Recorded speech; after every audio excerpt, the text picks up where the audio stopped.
Good morning children. आज हम लेकर आए हैं आपके लिए व्याकरण का एक नया पाठ। हमने नाम वाले शब्दों को जाना और नाम वाले शब्दों के साथ काम वाले शब्दों को भी पढ़ा है। नाम वाले शब्द यानी कि संज्ञा, संज्ञा के विभिन्न रूपों को जाना, लिंग और वचन का अभ्यास किया। अब हम बात कर रहे हैं काम वाले शब्दों की। काम यानी क्रिया। अब क्रिया क्या होती है? मैं आपसे बात कर रही हूँ, बात करने का काम हो रहा है। आप मेरी बात सुन रहे हो, सुनने का काम हो रहा है। पक्षी चहचहा रहे हैं, यानी कि चहचहाने का काम कर रहे हैं। पंखा चल रहा है, चलने का काम हो रहा है।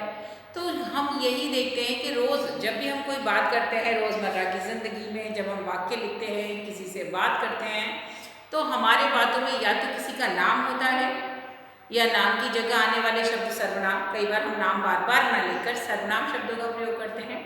यानी कुल मिलाकर हम किसी से बात करते हैं तो उसका नाम लेते हैं या सर्वनाम उसकी जगह। और उसके साथ में हम नाम के साथ कुछ शब्दों को जोड़ते हैं। किसी भी वाक्य को पूरा करने के लिए नाम और काम वाले शब्दों का होना ज़रूरी है। तो इसीलिए काम वाले शब्द क्या होते हैं? क्रिया होते हैं। तो क्रिया को हम कैसे पहचानते हैं, उसकी परिभाषा क्या है, उसके कितने भेद हैं, उसका प्रयोग कैसे करते हैं, शब्द परिवर्तन कैसे होता है, ये सारी चीज़ें हम इस हफ्ते पढ़ने जा रहे हैं। तो आज हम जानेंगे कि क्रिया होता क्या है। तो चलिए शुरुआत करते हैं। यहाँ पर आप देखिए बोर्ड पर हमने 3 वाक्य लिखे हैं। तीनों वाक्य पहले पढ़ते हैं और उनमें से क्रिया शब्द ढूंढते हैं। राधिका पढ़ रही है। राधिका काम करने वाली व्यक्ति है, करता है और वो कुछ काम कर रही, पढ़ रही है। मोर नाचता है, बालक हंस रहा है। तो यहाँ पर तीनों वाक्य में राधिका कौन सा काम कर रही है? पढ़ रही है। मोर क्या कर रहा है? नाच रहा है। बालक क्या कर रहा है? हंस रहा है।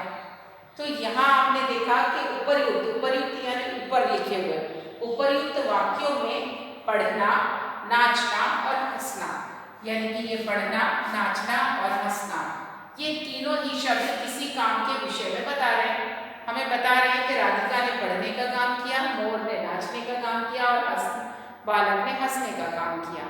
तो ये काम को बता रहे हैं, इन्हें ही क्रिया कहते हैं। यानी कि आप क्या कह रहे हो? वो शब्द जो कि बता रहे हैं कि काम क्या हो रहा है, उसे क्रिया बोल रहे हैं। तो इसकी परिभाषा हम इस प्रकार लिख सकते हैं, ऐसे करके, वे शब्द जो किसी, क्या लिखेंगे? वे शब्द जो किसी काम के करने या होने का, करने या होने का, यानी कि या तो काम कर रहा है या काम अपने आप हो रहा है। तो दोनों बातें लिखेंगे आप। जो शब्द किसी काम के करने या होने का बोध कराएं, बोध कराएं, जो शब्द किसी काम के करने या होने का बोध कराए, क्या कहलाते हैं? क्रिया कहलाते हैं। तो यहाँ लिख सकते हैं क्रिया कहलाते हैं। यानी कि इतना तो हमें पता है कि क्रिया शब्द से काम के होने का पता चलता है।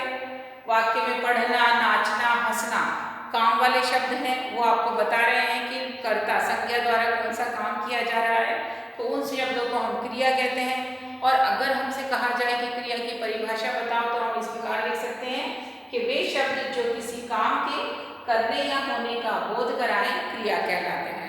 तो आपको समझ आ रहा है कि जब नाम की बात हो रही है तो संज्ञा बोला जा रहा है और जब काम की बात हो रही है तो क्रिया बोला जा रहा है। अब क्रिया में काम बोध दिखे जरूरी नहीं है, कई बार होने का बोध भी क्रिया के रूप में आता है। जैसे मैंने कहा यह वृक्ष है। अब यहाँ पर ये जो है शब्द है, आप बोलोगे यह वृक्ष है, इसमें तो कोई सेंटेंस में क्रिया हो ही नहीं रही, काम नहीं है। लेकिन है शब्द का मतलब होता है होना। अगर होना है यानी कि वृक्ष है, ये वृक्ष का होना यहाँ पर बता रहा है, तो होने का बोध करा रहा है, इसीलिए ये शब्द ही क्रिया कहलाएगा।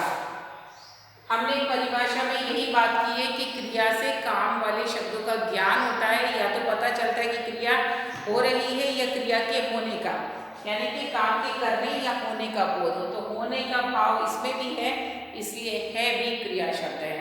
तो आपको जरूरी नहीं कि हंसना, रोना, खाना जैसे शब्द मिले। कई बार आपने कहा यह विद्यालय है, तो है भी क्रिया शब्द है।